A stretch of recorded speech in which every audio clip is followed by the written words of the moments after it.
he estado conversando durante todo el programa con tres destacados economistas, los doctores Antonio Siriaco Cruz, Alejandro Arredondo y Hernán Rodríguez Minier, este último presidente de la Asociación de Economistas de la República Dominicana. Y hemos estado conversando sobre las posibilidades de recuperación económica de la República Dominicana en el transcurso del año en curso, con referencia al discurso que pronunciara ante la Asamblea Nacional con motivo del 177 aniversario de la independencia el presidente Luis Abinader y las medidas que ha adoptado en ese sentido. A mucha gente, caballeros, le ha resultado extraño saber, por ejemplo, que el presidente designara como jefa del gabinete social, del gabinete de salud, perdón, a una persona que no es profesional de la medicina y que el jefe o el principal negociador del gobierno en el ámbito de la electricidad no sea el ministro de Minas y Energía, al que le correspondía, sino un representante del sector empresarial que precisamente tiene intereses en el sector eléctrico. ¿Podemos en ese camino alcanzar los propósitos que se persiguen en el campo de la recuperación económica?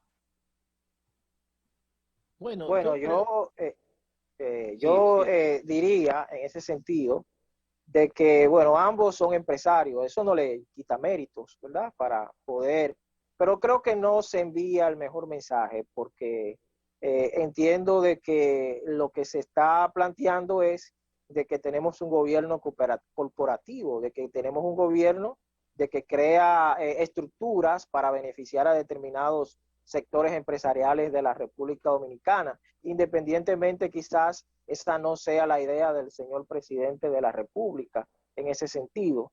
Entonces, bueno, si esta gente tiene un planteamiento macro de la situación, tanto energética como de salud, y saben tratar de aglutinar políticas públicas coherentes y eficaces que nos permitan salir de las crisis sanitarias y de una crisis que tenemos más de 24 años. Yo no recuerdo cuándo empezaron los apagones en el país, creo que empezaron en la década de los 12 años, ¿verdad? Estamos hablando de más de 40 años de apagones, que puedan esos gabinetes dirigidos por estos insignes empresarios solucionar la situación, pues sería algo muy halagüeño, pero esa no es la perspectiva de que tiene la gente en ese sentido.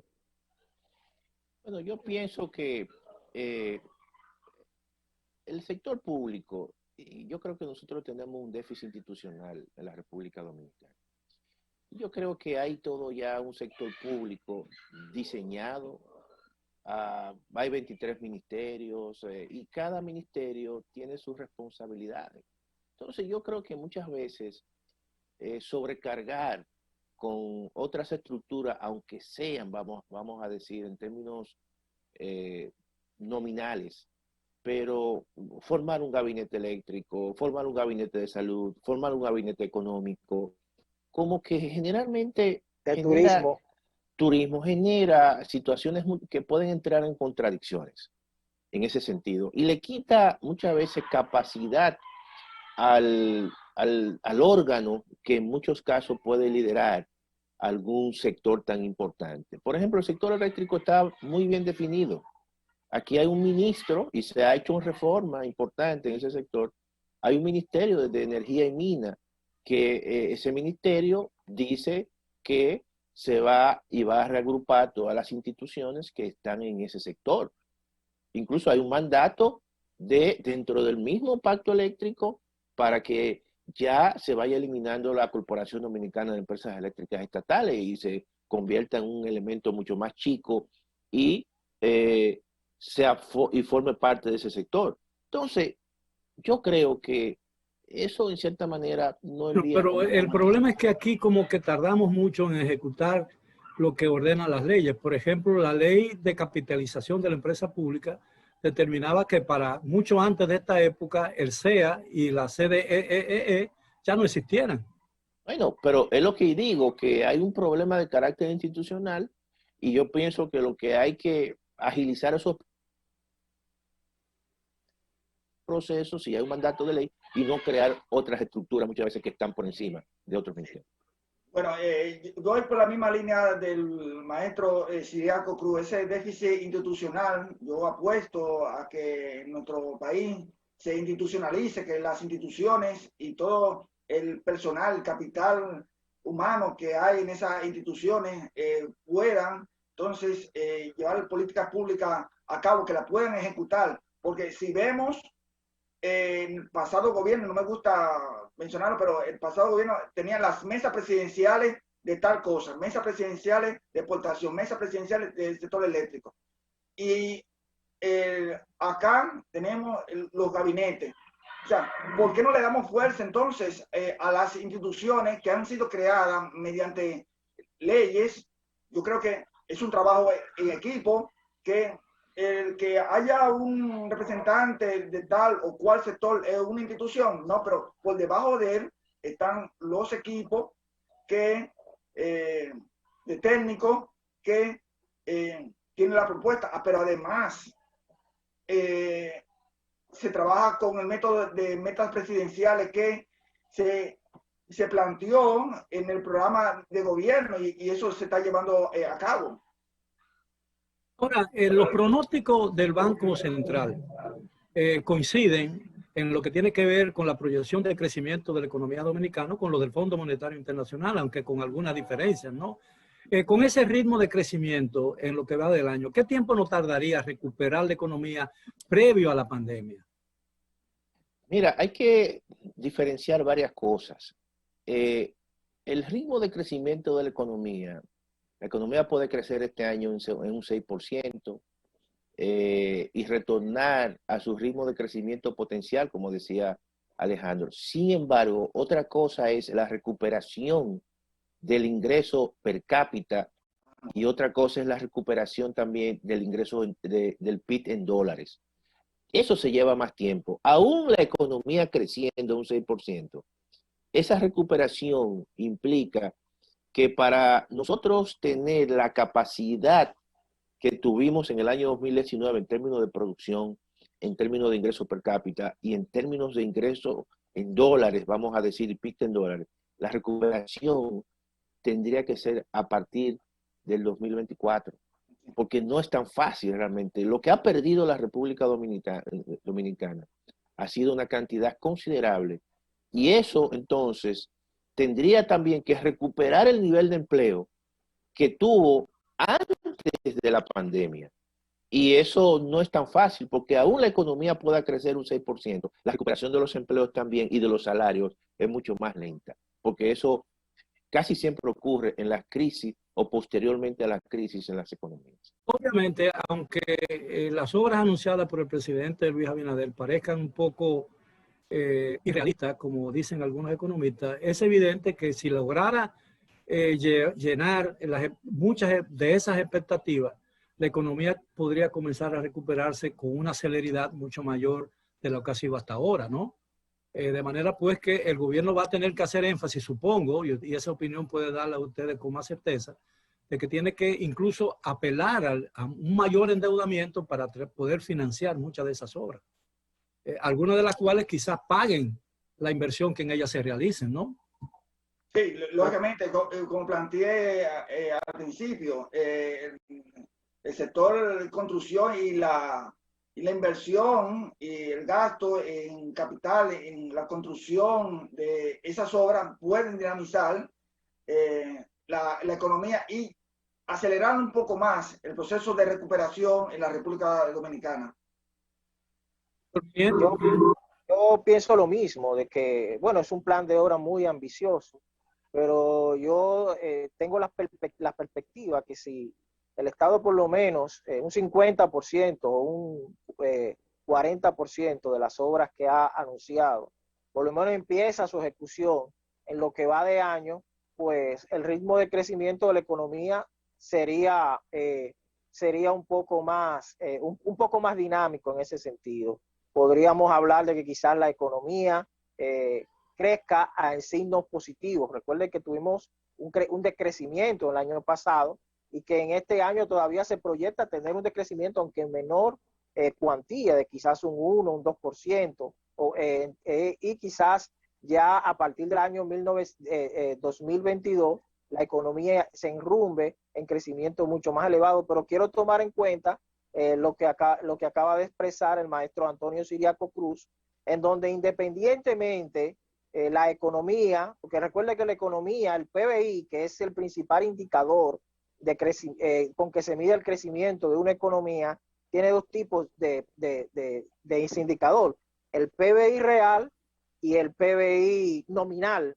En dado caso puede haber un crecimiento dentro de lo que es el PBI nominal, que es el que llaman el PBI a precio corriente, pero lo que tiene que ver con lo real, que si tú lo deflactas y lo conviertes en dólares, todavía es mucho más específico, ya ese tipo de PBI es el que todavía se tiene mucha reserva de que para el segundo semestre de este año y el primer semestre del próximo año pueda lograr crecimientos por lo menos iguales a las del año 2019, en donde la economía regularmente creció casi el 6% en el año 2019, y estamos hablando de que ese monto tendríamos que esperar más de un año para poder intentar lograrlo. Los agentes económicos citan o cifran muchas esperanzas en la recuperación que está en marcha de la economía de los Estados Unidos. Pero muchos se preguntan también qué papel puede jugar en la recuperación económica dominicana la asistencia o las relaciones con China. Recordando que en una oportunidad que reiteró después, el presidente dijo que toda inversión china era bienvenida en la República Dominicana, salvo en ciertos sectores que se consideran estratégicos para la economía dominicana y la soberanía nacional, como son la construcción de puentes, la construcción de puertos, la construcción de aeropuertos y en materia energética. ¿Qué papel puede jugar China en todo esto? Ahora que ha demostrado con las vacunas que puede ser un buen aliado del país, ¿no? Bueno, Miguel, no hay que olvidar que China es nuestro segundo socio comercial.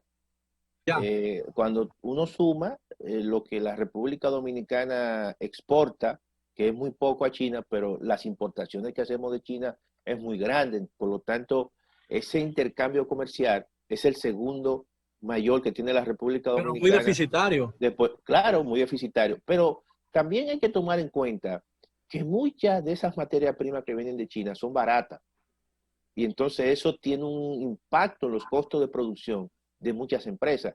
El mundo, antes de la pandemia, vivía prácticamente una deflación, en términos de que la inflación ya había desaparecido. Y todo eso fue producto de la irrupción de China, que se convirtió en una gran fábrica del mundo.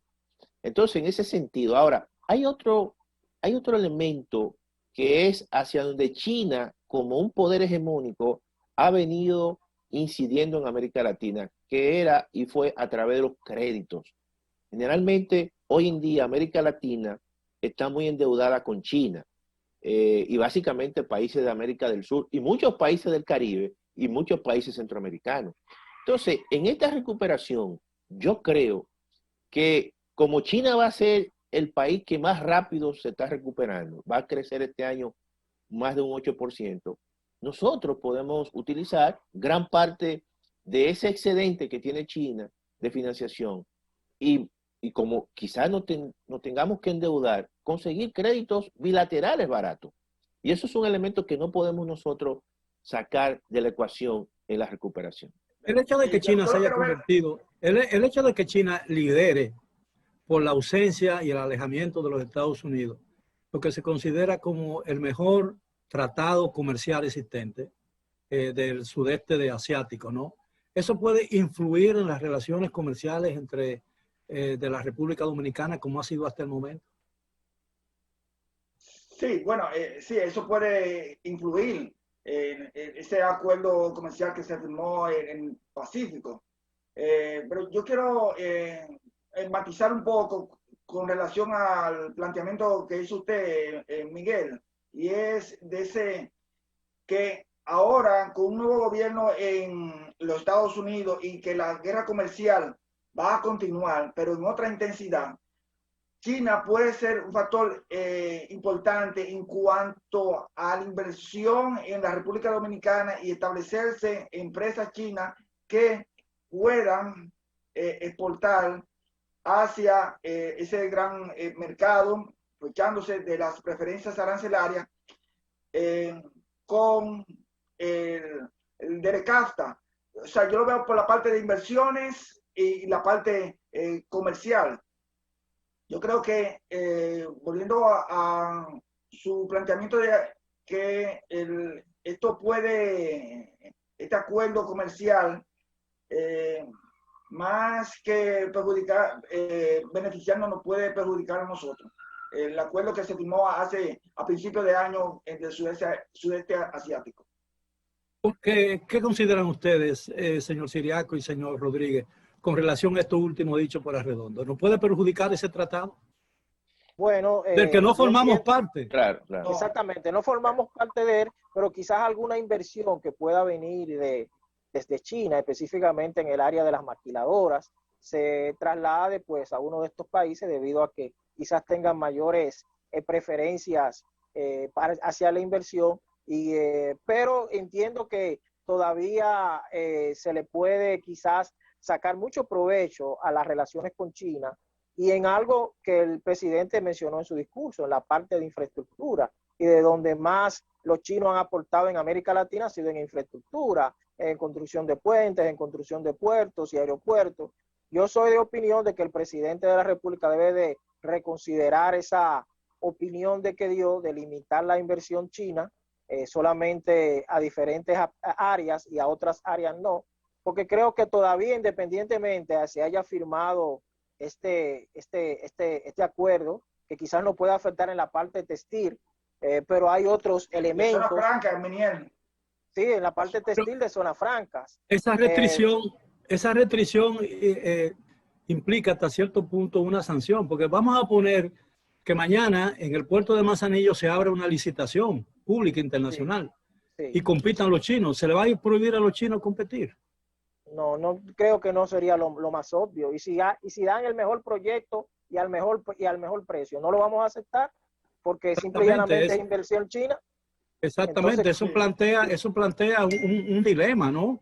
Para las autoridades, para las autoridades dominicanas.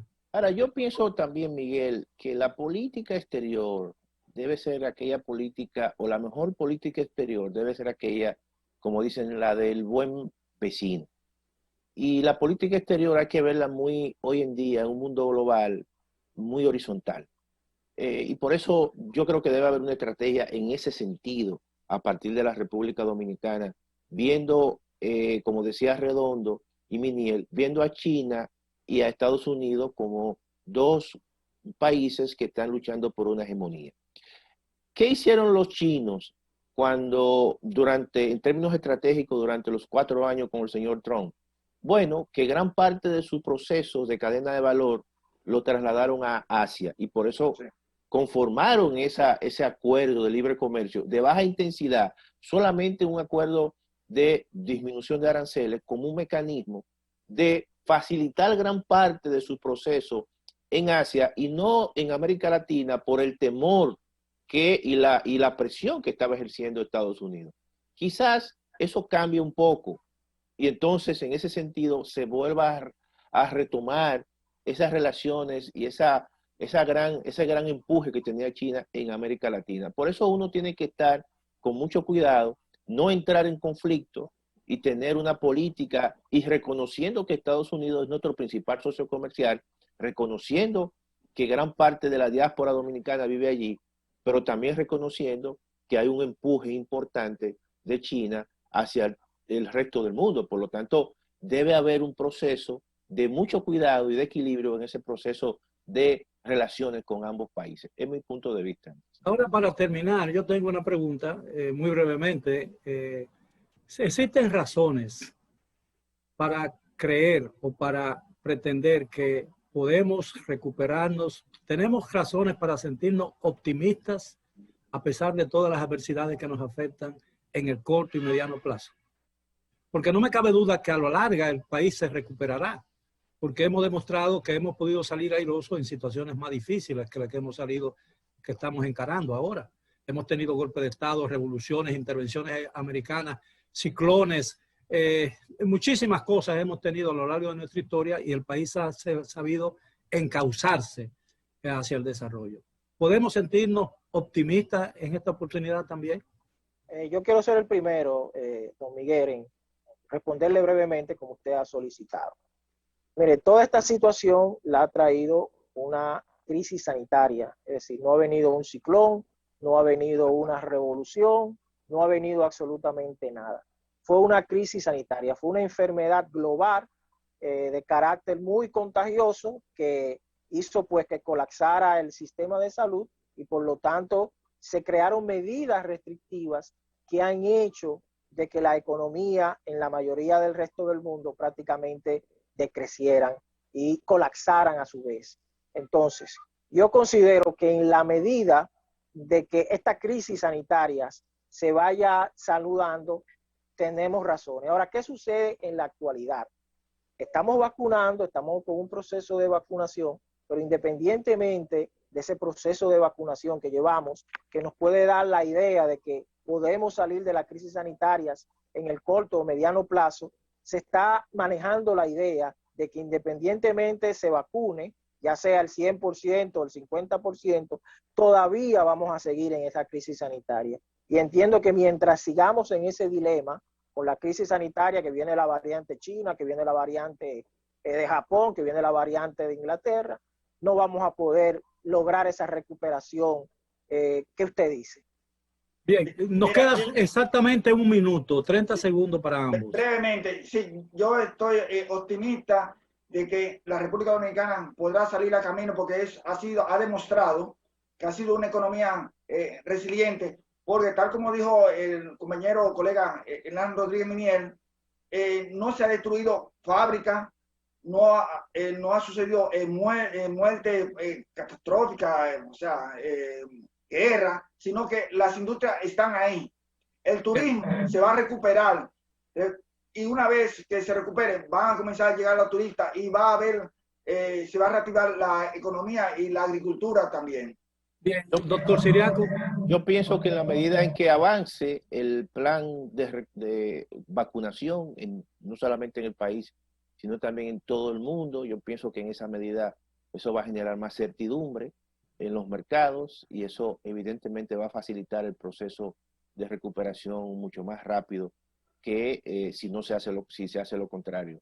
Por eso es que hay que hacer énfasis, como decían los colegas, en la vacunación, porque la crisis no es una crisis que se generó en la economía, es una crisis sanitaria y ha dejado intacto todo el aparato y la capacidad productiva de los países y sencillamente lo que se requiere es un proceso a nivel global de acabar o minimizar el tema de la pandemia y de la expansión del coronavirus. Yo creo que eso es el elemento número 1 y a partir de ahí yo creo que ya cada economía tiene su capacidad de resiliencia. La República Dominicana es muy diversa, no solamente es minería, no solamente es turismo, también tiene un sector logístico importante y está ubicado prácticamente equidistante en el mundo. Todos los grandes mercados.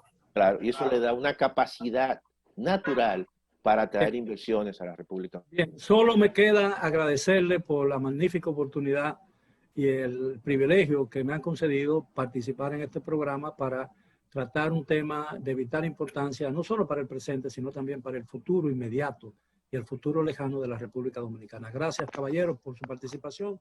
A los amigos televidentes les agradezco también que estuvieran con nosotros durante todo el programa. Les deseo un buen resto de la noche y los espero, como de costumbre, mañana a la hora de siempre. Hasta entonces.